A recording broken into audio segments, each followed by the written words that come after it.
"You're too clingy," she complained while packing for a solo weekend. I helped load the car, then changed the locks and hosted a party with her rival. Her return knock at 2 a.m.? Denied.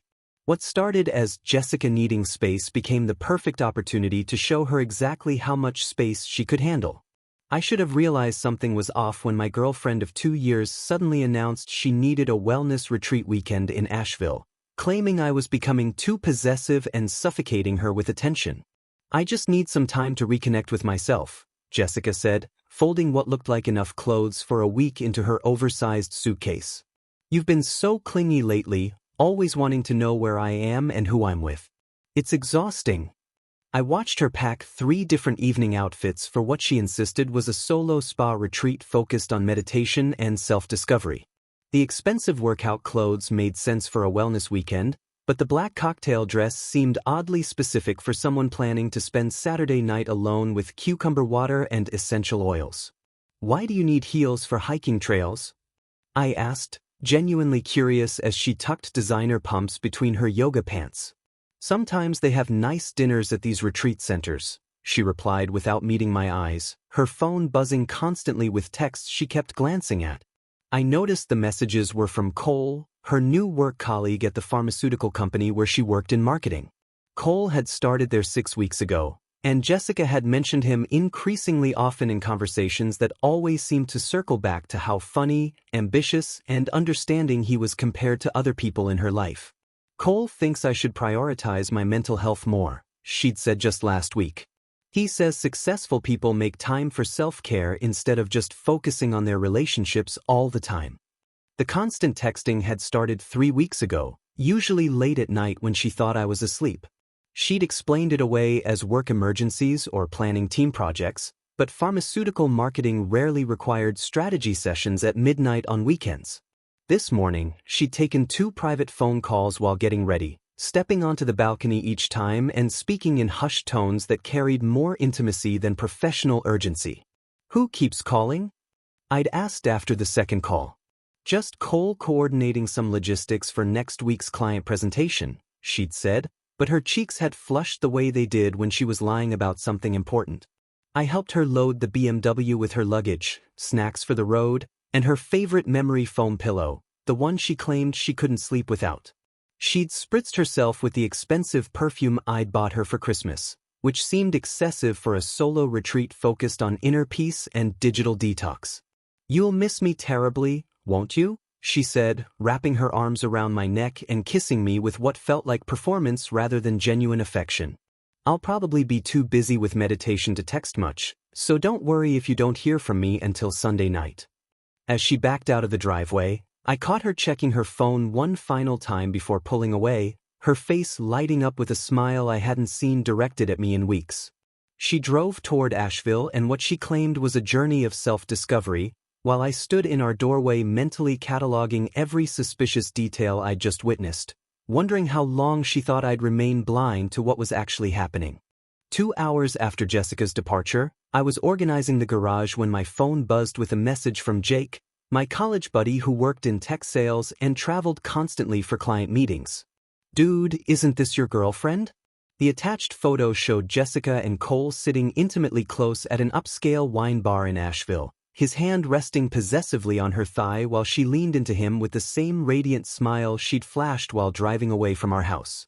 They were sharing what looked like an expensive bottle of wine, and Jessica was wearing the black cocktail dress I'd questioned earlier, her body language screaming romantic date rather than accidental encounter with a work colleague. "Yeah, that's her," I texted back, staring at the photo that confirmed every suspicion I'd been harboring for weeks. "Thanks for the heads up." Instead of calling Jessica immediately or driving to Asheville to confront them, I felt this strange calm settle over me as I realized I finally had concrete proof of what I'd suspected but couldn't quite believe. My mind shifted into strategic mode, the same analytical thinking that served me well in my project management job when dealing with complex problems that required careful planning and flawless execution. I called Brewster Locksmith, a 24-hour service I'd used when we first moved into the house, and arranged for all the locks to be changed within 3 hours. "Emergency lockout situation," I explained to the dispatcher. Need everything rekeyed immediately, front door, back door, garage access, everything. While waiting for the locksmith, I scrolled through Jessica's social media contacts and found exactly what I was looking for. Vanessa Morrison, Jessica's workplace nemesis who she constantly complained about during dinner conversations. Vanessa is so fake, Jessica would say. She's always trying to get attention from the senior partners, and she acts like she's everyone's best friend when really she's just desperate and pathetic. According to Jessica, Vanessa was everything wrong with modern women: too confident, too ambitious, too willing to speak her mind during meetings. I'd never met Vanessa personally, but Jessica's constant criticism suggested she was probably exactly the type of person who'd appreciate some karmic justice.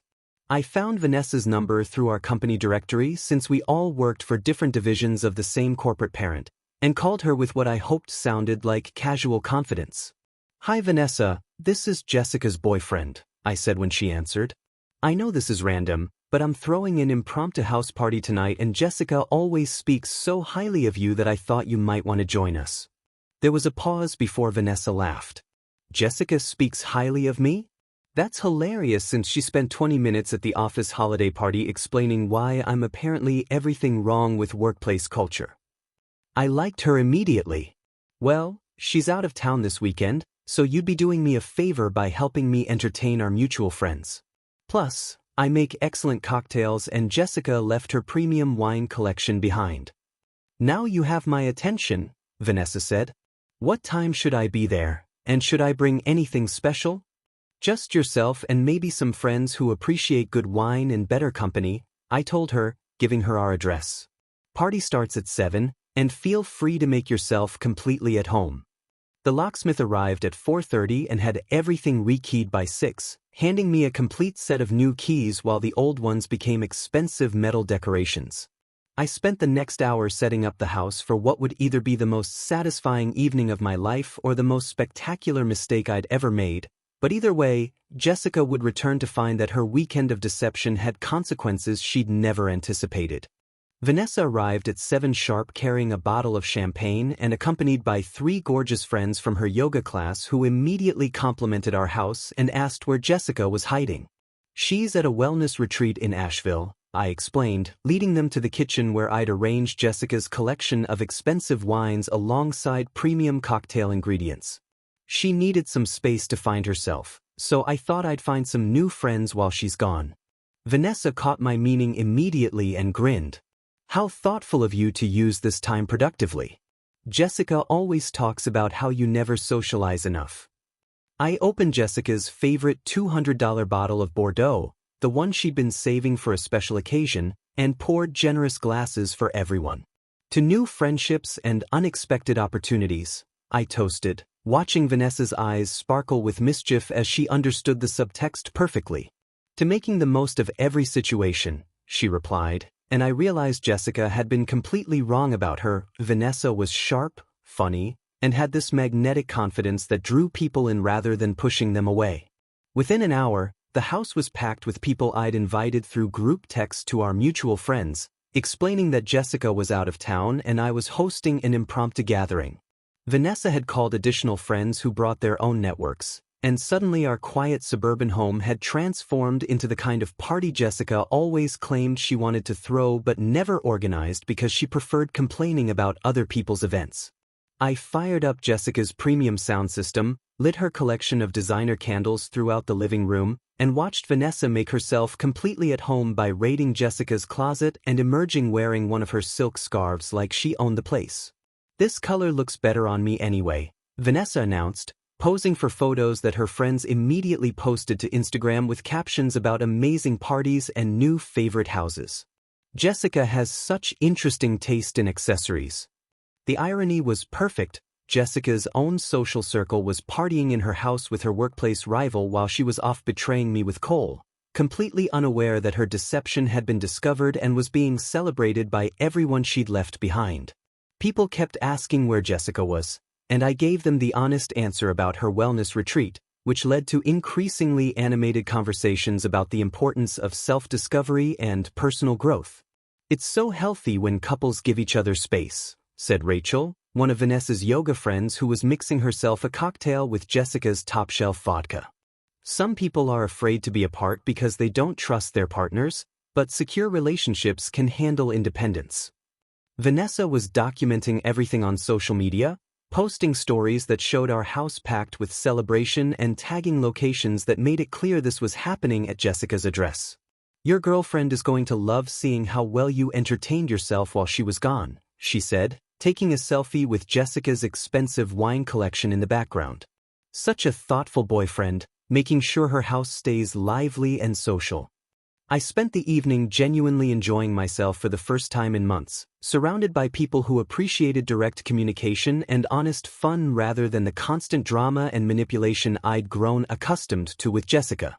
Vanessa turned out to be an excellent conversationalist who asked thoughtful questions about my work and shared stories about her marketing campaigns that were both intelligent and hilarious. "Jessica always makes you sound so boring," she said while we were talking on the back patio. "She clearly doesn't know how to appreciate what she has."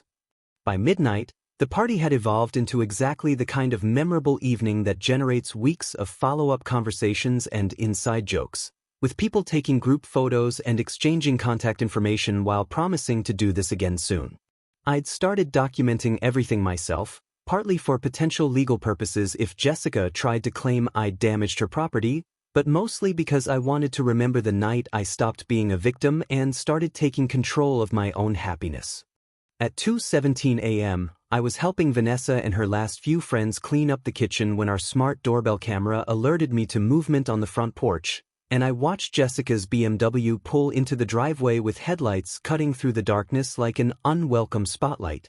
She sat in her car for several minutes, probably texting Cole or trying to process whatever had gone wrong with their romantic weekend, before finally walking to our front door with her overnight bag and that confident stride she used when she expected the world to accommodate her needs. I watched through the security app as she inserted her key, turned it, and then stood there in confusion when the lock didn't budge, trying the handle multiple times like the door was personally betraying her expectations. The music was still playing softly from our earlier celebration, and warm light spilled through the windows along with the sound of Vanessa's laughter as she told a story about her latest client presentation. Jessica pressed the doorbell repeatedly, then started knocking with increasing urgency as she realized something fundamental had changed in her absence. "What the hell is going on?" I heard her mutter through the intercom system as she peered through the front window and saw Vanessa washing wine glasses in her kitchen while wearing Jessica's silk robe like she belonged there. I nudged Vanessa, who was now the only remaining guest, and showed her the doorbell footage of Jessica's growing panic. Perfect timing, Vanessa grinned, walking to the front door with the confidence of someone who'd been anticipating this exact moment all evening. "I've been waiting to meet her properly." She opened the door with a cheerful smile while I watched from the hallway, close enough to hear everything but positioned to avoid the initial blast of Jessica's inevitable explosion. "Hi there. You must be Jessica," Vanessa said warmly, as if greeting an expected guest. "I'm Vanessa from your office. Thanks so much for letting us use your house tonight. Such a lovely party." Jessica stared at her workplace nemesis standing in her doorway wearing her personal belongings, her brain clearly struggling to process the magnitude of what she was seeing. "What are you doing in my house? And why is my key not working?" "Oh, didn't he tell you? The locks were changed earlier today," Vanessa explained with helpful efficiency. "Something about a security upgrade. And I'm here because your boyfriend threw the most amazing party tonight. You should have seen how many people showed up. Everyone was asking where you were." The color drained from Jessica's face as she realized her affair had been discovered and her absence had been turned into a social opportunity. "You changed the locks? You can't just lock me out of my own house." "Actually, it's his house too, and technically you weren't locked out since you weren't supposed to be here until tomorrow," Vanessa pointed out with logic that made Jessica's indignation sound even more unreasonable. "Maybe next time you should coordinate your travel plans better, or at least let someone know when you're coming home early from your wellness retreat." Jessica looked past Vanessa into the living room where evidence of our party was still visible: empty wine bottles, scattered cushions, the lingering scent of her expensive candles.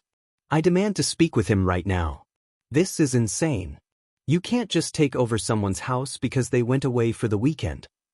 He's right here, Vanessa called back to me. Jessica wants to talk to you about the party logistics. I appeared in the doorway, and Jessica's expression shifted from confusion to pure rage as she saw me standing calmly behind the woman she'd spent months badmouthing while wearing Jessica's own clothing. How could you do this to me?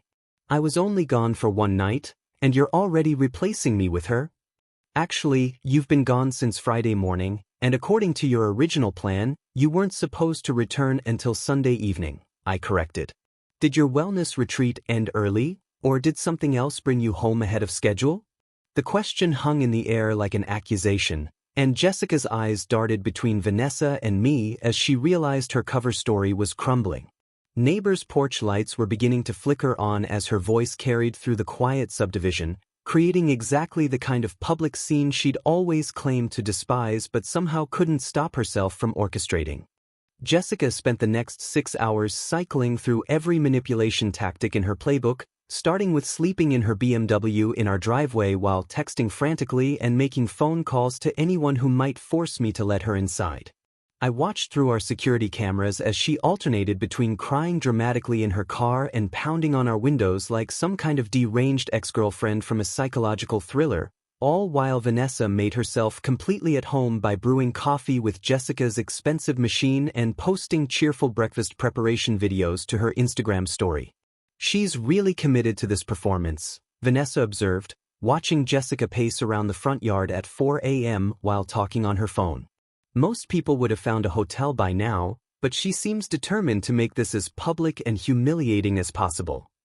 At 5:30 a.m., Jessica called my mother, who groggily answered her phone and listened to Jessica's sob story about being locked out by her unstable boyfriend who'd apparently suffered some kind of mental breakdown. Mrs. Thompson, I'm so worried about him, Jessica wailed through the phone loud enough for me to hear from the kitchen. He changed all the locks and threw a party with people from my work. I think he might be having an episode. My mother, who'd never particularly liked Jessica's entitled attitude, called me 20 minutes later. Jessica says you locked her out of the house. What's going on over there? She went to Asheville for a romantic weekend with her coworker Cole, and I decided to have some friends over while she was busy, I explained calmly. She came home early and seems upset that I didn't wait around pining for her return. There was a long pause before my mother laughed. Good for you. That girl always acted like she was doing you a favor by dating you. Maybe this will teach her some appreciation. By 7 a.m., Jessica had progressed to calling our landlord, demanding he force me to give her access to what she claimed was her legal residence. But since both our names were on the lease and I wasn't actually preventing her from entering with proper notice, he told her to work it out like adults or find somewhere else to stay. Her social media posts became increasingly desperate and contradictory as the morning progressed, starting with vague references to being betrayed by someone I trusted, and escalating to direct accusations about being locked out by an unstable partner who clearly can't handle a strong, independent woman taking care of her mental health. The problem with her victim narrative was that Vanessa's party documentation had already gone viral among our mutual friends, showing our house packed with celebration and clearly indicating that Jessica's absence had been turned into a social opportunity rather than a lonely weekend of missing her. People started asking pointed questions in the comments about why she'd come home early from her solo retreat and why she seemed so angry about her boyfriend having friends over while she was supposedly focusing on self-care. If you were on a wellness retreat, why are you so upset that he socialized without you? Asked Rachel, one of Vanessa's yoga friends who'd been at our party. Isn't the whole point of personal growth that you don't need to control what your partner does when you're not around? Jessica's responses became increasingly erratic as she tried to maintain her wellness retreat story while explaining her fury about the party, creating a logical contradiction that made her look unstable rather than victimized. Meanwhile, Vanessa had stayed overnight and was making pancakes using Jessica's premium ingredients while posting breakfast photos that showed her completely comfortable in our kitchen, wearing Jessica's favorite necklace and looking radiant in the morning light streaming through our windows. Thanks for letting me experience how the other half lives, she captioned a photo of herself with perfectly plated pancakes and fresh coffee. Some people really know how to appreciate the finer things in life. The contrast between Vanessa's cheerful domesticity and Jessica's public meltdown was so stark that even Jessica's closest friends started questioning her version of events, especially when details about Cole's presence in Asheville began circulating through our social network courtesy of Jake's wine bar photograph. By noon, Jessica was sitting in her car frantically deleting social media posts and trying to craft a new narrative that didn't make her look like either a cheater or someone who was having a breakdown over her boyfriend hosting a party, but the damage was already done and her reputation was crumbling faster than she could rebuild it. Within a week, I'd filed for dissolution of our domestic partnership citing infidelity, armed with Jake's photographic evidence and a detailed timeline of Jessica's deceptive behavior that my attorney found refreshingly well documented. Jessica moved in with her sister across town and immediately launched a counteroffensive, claiming I'd committed emotional abuse and illegal lockout, but her lawyer quickly explained that changing locks on property you jointly own isn't illegal when your partner commits adultery and you have photographic proof of their betrayal. Your ex-girlfriend doesn't have a legal leg to stand on, my attorney explained during our consultation. She voluntarily left for what she claimed was a solo retreat, committed adultery during that trip, and returned early to find you'd exercised your legal right to secure your shared residence. Her emotional distress is self-inflicted. Meanwhile, Vanessa's strategic networking skills were systematically destroying Jessica's reputation at their pharmaceutical company, not through malicious gossip but by simply being honest about Jessica's weekend activities when colleagues asked about the social media drama they'd witnessed. Jessica told everyone she was going on a wellness retreat, Vanessa explained to their senior partner when he inquired about the Instagram chaos. But she was actually in Asheville with Cole from the marketing team. I only know because her boyfriend showed me the photos when he invited me to his party. The revelation that Jessica had lied to the entire office about her weekend plans while conducting an affair with a married coworker created exactly the kind of professional scandal that derails career advancement in conservative corporate environments. Jessica's expected promotion to senior marketing coordinator was quietly withdrawn, and Cole found himself transferred to a different department after his wife discovered the affair and contacted their HR department with her own evidence of inappropriate workplace relationships. Jessica's desperate attempts to reconcile began 2 weeks after she'd moved out, starting with carefully crafted text messages about how she'd made terrible mistakes and needed a chance to explain what had really happened in Asheville. "I never meant for any of this to happen," she wrote. "Cole manipulated me into thinking you didn't appreciate me, and I was stupid enough to believe him. We barely did anything, just dinner and talking. I realized immediately that I'd made a mistake and came home early to fix things with you." I screenshot her messages and forwarded them to my attorney while responding with simple clarity, "You made your choices. I made mine. Please direct all future communication through your lawyer." But Jessica wasn't content with distant reconciliation attempts. She needed the dramatic confrontation that would either win me back or at least give her the emotional closure of expressing her feelings properly. She showed up at my office on a Thursday afternoon, somehow convincing the receptionist to let her wait in the lobby while I finished a client meeting. I emerged from the conference room to find Jessica sitting there looking appropriately contrite, wearing a conservative dress and minimal makeup like she was auditioning for the role of reformed girlfriend. "We need to talk," she announced, standing up with the kind of determined expression that had once made me think she was passionate rather than manipulative. "There are things you don't understand about what happened, and I deserve a chance to explain myself properly." That's when Vanessa appeared beside me, carrying a bag of Thai food and wearing Jessica's favorite necklace as a casual accessory, looking every bit like someone who belonged in my professional life rather than someone I was hiding or embarrassed about. "Ready for lunch?" Vanessa asked, kissing my cheek with natural affection while pretending not to notice Jessica's presence. "I got you the pad thai with extra vegetables, just how you like it." Jessica's face went through a series of expressions: shock, recognition, rage, and finally humiliation as she realized her workplace rival wasn't just a one-night party guest but had become a legitimate replacement in my life. "You're dating her?" Jessica asked incredulously. "The woman you threw a party with on the same night I left town? This is what you replaced me with." "I didn't replace you with anyone," I corrected. "You replaced yourself when you chose to spend the weekend with Cole." Vanessa and I just discovered we have more in common than either of us expected.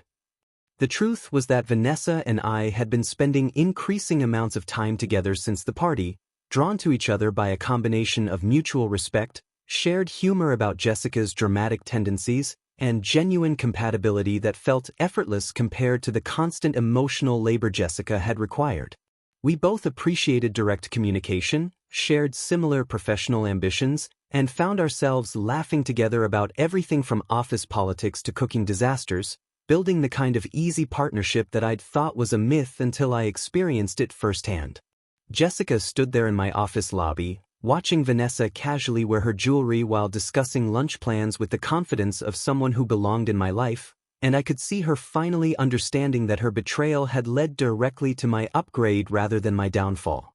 8 months later, Vanessa and I were planning our engagement party from our beautiful downtown loft that showcased her artistic sensibilities alongside my practical improvements, creating a living space that reflected both our personalities rather than one person's expensive tastes subsidized by the other's income. The exposed brick walls displayed Vanessa's photography collection while my upgraded sound system provided the perfect acoustic environment for her favorite jazz albums, and our kitchen conversations flowed as easily as our shared cooking responsibilities and split grocery bills. "I still can't believe Jessica called you boring," Vanessa said one evening while we planned our guest list, reviewing names of friends who'd attended our legendary revenge party and wanted to celebrate our actual relationship. "You're the most thoughtful person I know, and you make everything more interesting just by paying attention to details that other people miss." The irony wasn't lost on me that Jessica's criticism of my character had been exactly wrong. I wasn't boring, I was just wasted on someone who couldn't appreciate depth over drama, planning over spontaneity, and genuine partnership over performative romance. When David Walsh invited us to his wedding at the country club where Jessica's cousin had worked in catering, I knew there was a possibility we'd encounter Jessica but felt confident enough in our relationship to handle whatever drama she might create.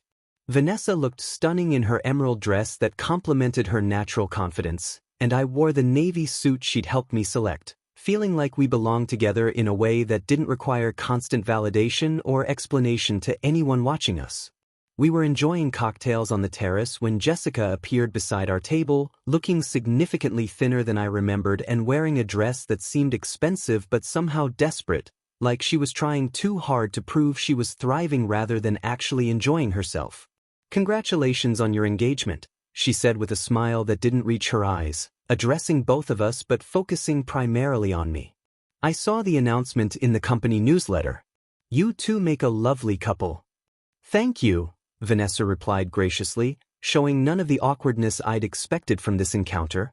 "That's very kind of you to say, especially considering our history. I hope you're doing well too." Jessica's composure faltered slightly at Vanessa's mature response, clearly having prepared for hostility or drama rather than polite acknowledgement of their complicated connection. "I wanted to apologize for how things ended between us," she continued, looking directly at me with what appeared to be genuine remorse. "I made terrible choices that hurt someone who didn't deserve it, and I've learned a lot about myself since then. I hope you can forgive me someday." The request for forgiveness felt more like an attempt to alleviate her own guilt than genuine concern for my well-being, but I appreciated the effort nonetheless. "I forgave you a long time ago, Jessica. Holding on to anger would have prevented me from building something better." "Something better," she repeated, glancing between Vanessa and me with an expression that mixed envy with resignation. "I suppose I should thank you both for showing me what I threw away. Maybe I needed to lose something real to understand what it was worth." Vanessa reached across the table and squeezed my hand, her engagement ring catching the light as she smiled at Jessica with surprising warmth. "Actually, I should probably thank you for making such poor decisions," she said with gentle humor. "If you hadn't gone to Asheville with Cole, I never would have met the most wonderful man at that party. Your loss really was my gain." The comment was delivered without malice but with such clear satisfaction that Jessica's face crumpled slightly as she fully grasped the magnitude of what her betrayal had cost her. She'd thrown away a loyal partner who valued commitment and planning, only to watch him build exactly the kind of stable, loving relationship she'd claimed to want with someone who actually deserved his devotion. Well, I should let you get back to celebrating, Jessica said, backing away from our table with forced brightness. Enjoy your evening, and congratulations again on finding each other. As she walked away, I watched her join a group of acquaintances who seemed more polite than genuinely friendly, and I realized she'd become exactly what she'd always feared, someone attending social events alone, watching other people's happiness from the outside, paying the long-term price for prioritizing excitement over stability. Vanessa and I spent the rest of the evening dancing together while Jessica sat at the bar checking her phone, her isolation serving as the perfect consequence for someone who'd chosen deception over devotion and learned too late that genuine partnership requires more than just physical attraction and shared expenses. Do you feel sorry for her? Vanessa asked as we slow danced to the final song of the evening. A little, I admitted, looking over at Jessica nursing her drink alone. But mostly I feel grateful that her betrayal freed me to find you. Sometimes the worst thing that happens to you turns out to be the best thing that could have happened.